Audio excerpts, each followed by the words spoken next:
Então vamos dar sequência à série de vídeos que está trazendo o mapeamento das competências necessárias para você se autodesenvolver na área de treinamentos ou mesmo para você que quer ter esse conhecimento para desenvolver a sua equipe de treinamentos. Eu sou o Henrique e esse canal aqui aborda esses assuntos sobre treinamentos, desenvolvimento humano e educação. Você viu o vídeo que eu falei sobre a inteligência emocional como uma das competências fundamentais para você se desenvolver na área de treinamentos? Não viu? Então não tem jeito. Dá uma pausa aqui, vai lá, assiste e depois você volta e dá continuidade nesse vídeo. Beleza? Vai lá. Muito bem. Visto o vídeo de inteligência emocional, agora nós vamos falar de mais uma competência, que é a competência da comunicação e oratória. Comunicação, então, quer dizer aquela forma clara de você se expressar e fazer com que o outro te entenda. E a oratória é a sua capacidade de falar em público tudo o que você precisa se você é um profissional de treinamentos. Bem, pelo menos se você quer ser um profissional de treinamentos de ponta no mercado de trabalho. Quando a gente fala de saber se expressar em público, a gente precisa entender aqui que não estamos falando só das palavras que utilizamos, mas especialmente das expressões faciais, gestos, movimentos. Isso é fundamental, isso é a maior parte da nossa comunicação com o público. Inclusive, eu tenho uma série de vídeos que fala sobre técnicas de sala de aula.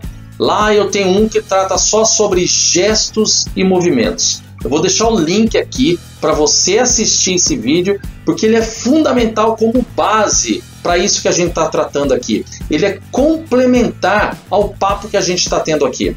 Gestos, movimentos, as suas expressões, somados às palavras que você utiliza, vão fazer com que você tenha um maior engajamento do seu público, que você chame a atenção deles para você.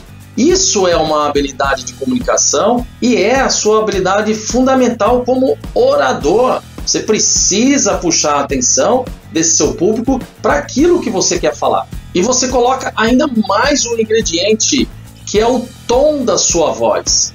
O tom da sua voz é como se você colocasse uma cadência naquilo que você está expressando. Entende? O tom da voz, ele precisa ter alternâncias. Eu não falo sempre num único tom, nem lá em cima, nem aqui embaixo.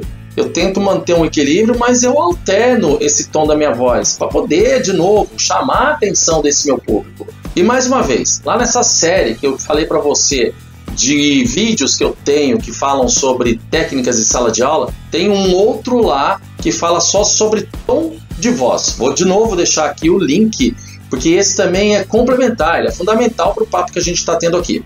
Então a gente está colocando vários ingredientes dentro dessa nossa conversa. A gente colocou o tom de voz, que vai dar a cadência. A gente está colocando aqui as suas expressões, seus gestos e movimentos e as palavras que você utiliza.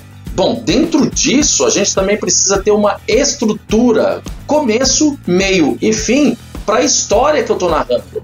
E eu falei história de maneira proposital. Eu costumo dizer, e já disse isso aqui em outros vídeos, que quando nós estamos frente a um público, a melhor forma de engajamento é a gente narrar histórias para eles.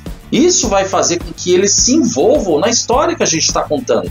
Mas claro, para que eles se engajem, eles precisam entender quando nasceu essa história, como ela está caminhando e para onde ela vai, qual é o final dessa história. Por isso que a gente está se referindo a essa estrutura gramatical.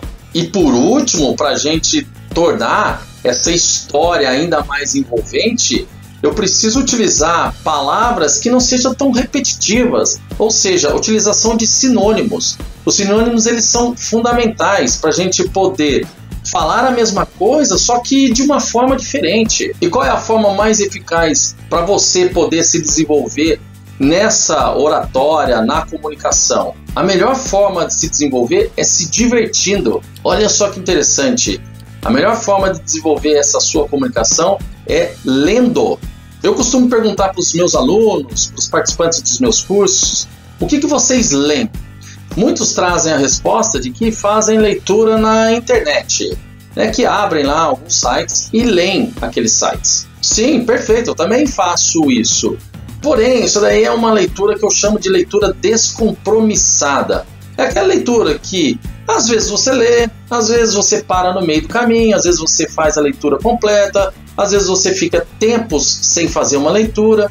Quando a gente fala de livro, esse livro vai te trazer esse compromisso. Você, quando vai deitar ou no momento em que você faz a leitura, você fica dentro lá da sua cabeça.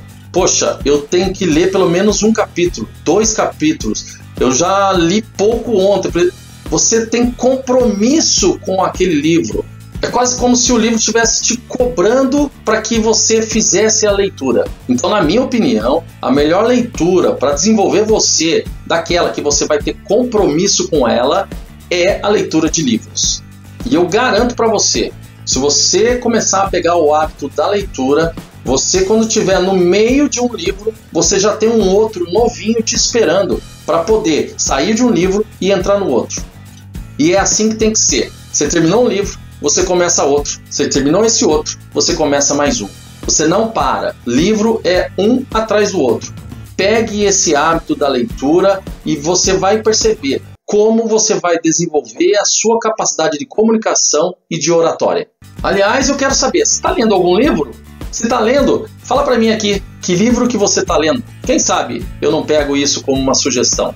Então, na próxima semana, a gente vai trazer mais uma competência fundamental para você que é profissional de treinamentos. Beleza? Então, a gente vai se ver lá na próxima semana. Tchau!